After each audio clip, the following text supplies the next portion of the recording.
as his plans for the next.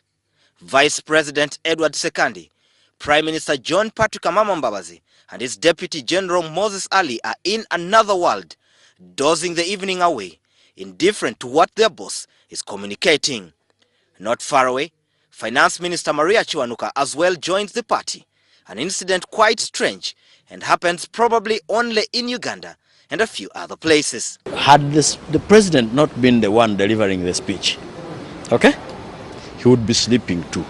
These are the men and women that the president trusts to implement his vision of seeing Uganda transformed into a first world country in 50 years' time, and as such, many are raising questions on whether the decision of these top guns in government to sleep at such a critical hour does not affect their implementation as the nation continues to boast of terrible infrastructure, miserable roads, and yawning health facilities. It is really a very unfortunate situation because this is the time top officials in government really needed to pay a lot of attention.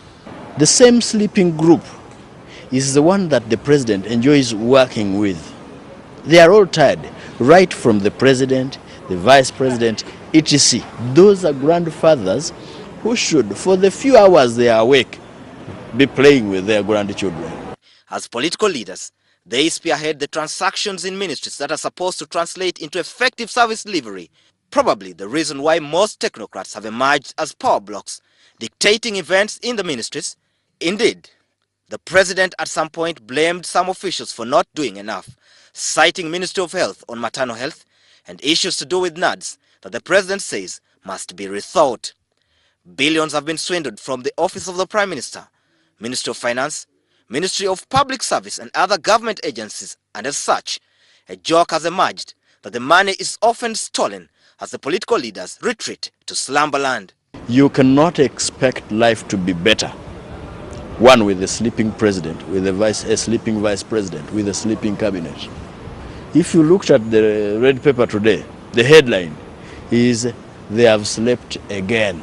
It is critical for the country to be reassured that these events do not play out as well in the day-to-day running of government business, where some have already complained about unnecessary bureaucracies and delays caused by officials who are not bothered or rather prefer to take their time. And yet, the president promised improved service delivery in the next financial year, and many will be looking out for its implementation. In any case, the resources are limited of members of parliament in the opposition. Think that Ugandans cannot understand that. You think Ugandans have not read the book of Genesis to know that things take time? Promising is one thing, delivery is another. And as people in charge continue to sleep during critical hours, the public might be worried as chances are that the promises could pass unnoticed.